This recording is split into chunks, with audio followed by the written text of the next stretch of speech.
That's right, Ben. Gators baseball continues SEC play tonight when they welcome the Mississippi State Bulldogs into Condren Family Ballpark. They say everything's bigger in Texas, and it doesn't get bigger than this for Florida Gators gymnastics, advancing to the final round of the NCAA Nationals after a stellar all-around performance on the semifinal round on Thursday. Luke Heyman and Colby Shelton as the Gators begin their quest for a third straight trip to Omaha today. Reporting live from Condren Family Ballpark, Jamie Goldman, WUFT Sport. I'm here live at Newberry High School ahead of one of the biggest high school football matchups of the season. It's the Newberry Panthers hosting the Bradford Tornadoes. I'll tell you everything that's at stake, playoff implications, and all that right after the break. Yeah, I feel like that's what SEC football and college football as a whole is kind of really all about. You get the game on the field, but the pageantry off the field, being able to bring people together, being able to hang with your friends, hang with your family, that's really what it's all about. So I love to see stuff like that.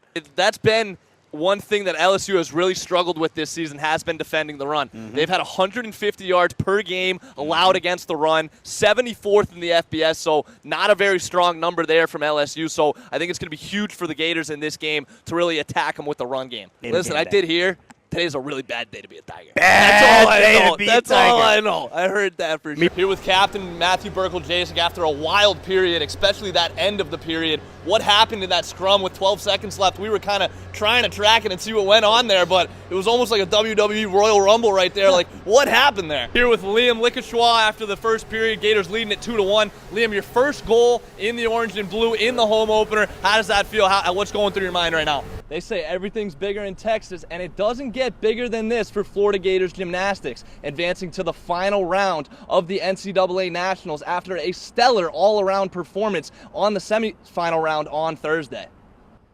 How about it's a great day to be a Gator? It's always a great day to be a Gator. The name of the game for Florida Gators gymnastics all season long has been consistency, and that shined through in the semifinal session on Thursday. A strong performance on the floor and on the vault, paired with some early mistakes from Oklahoma and Alabama, put the Gators in a position to advance after the second rotation. However, Leanne Wong says they tried not to get ahead of themselves and start looking at the scores other schools were posting. Yeah, I did kind of hear the crowd and kind of could tell that mistakes were happening. But Jenny always tells us to control the controllables, so we stayed focused on the Gators and kept going to the end. The Gators stayed steady on the bars and the beam to eventually post a good enough score to advance to the championship round. Florida's overall score of 197.875 was their fifth best score at Nationals in program history. Leanne Wong took home some hardware herself, being named co-national champion on the bars. The season comes down to one final meet tomorrow, where Florida has the chance to be crowned champions for the first time in nearly a decade. The Gators will be joined by number 2 LSU, number 3 California, and number 5 Utah in the championship round. The meet is scheduled to begin tomorrow at 4. Live from Dickies Arena in Fort Worth, Texas, Jamie Goldman, WUFT Sports. For many, spring break was a chance to relax, hit the beach, find some sun. But for Florida Gators club hockey, last week was the most important week of the year, Nationals. The team traveled to Pennsylvania to compete against 19 other schools and walked away as national champions. When Florida Gators hockey arrived in West Chester, Pennsylvania for Nationals, they had one goal in mind: win. We expected to honestly go deep. I think all of us believed in our team. We believed in our offense, certainly. But after advancing through round-robin play, the Gators found themselves on thin ice in the quarterfinal game, trailing 4-1 in the third period. That one was a little bit of a scare. We were like, oh my God. We were not ready for this. Although they were down a few goals, the team didn't back down and still believed in themselves to make the comeback. We were like, we got this. Don't worry. We know what we have to do. Right when we came out at the beginning of the third and we got that first one, I think everybody knew that, it was going to be a closer game than the first two periods would have showed. The Gators went on to score 5 unanswered goals in the third period to complete the comeback and advance to the semifinal. Shoots, big save, rebound covered. He shoots a rebound and he scored! The Gators cruised past High Point University in the semifinals, setting up an all-Florida showdown against the number 1 ranked Florida Atlantic Owls in the championship game. Us being the 1 and 2 seeds, definitely a rivalry, probably for years to come. There's always going to be bad blood between two Florida teams. The Gators jumped out to an early 3-0 lead and never looked back, getting the win 8-4 en route to the program's first national championship. Finally, in the end, the Division II crown belongs to the University of Florida Gators.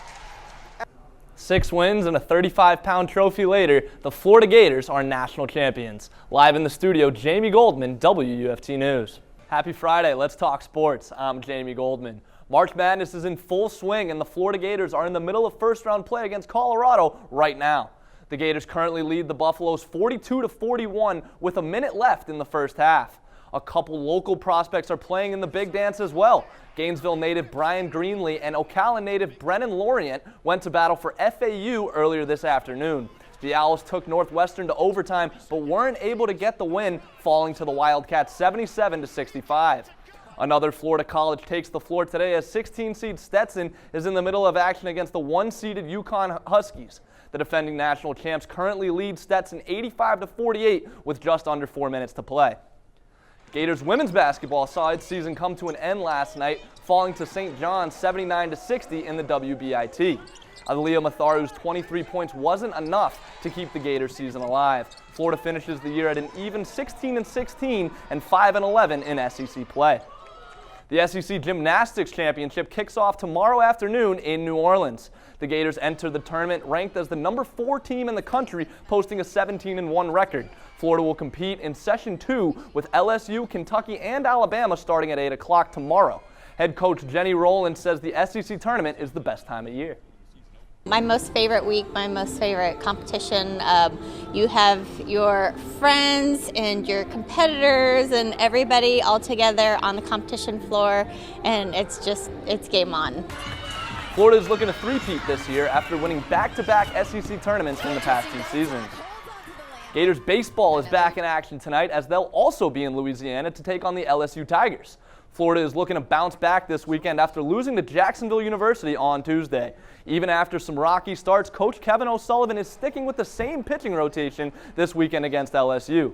Cade Fisher will get the start tonight, followed by Liam Peterson tomorrow, and two-way star Jack Caglione will get the bump on Sunday. First pitch tonight is set for 8. Finally, Gators women's swimming and diving entered today in second place at the Nationals in Athens, Georgia. Also, Gator baseball star Wyatt Langford has made the Major League roster for the Texas Rangers.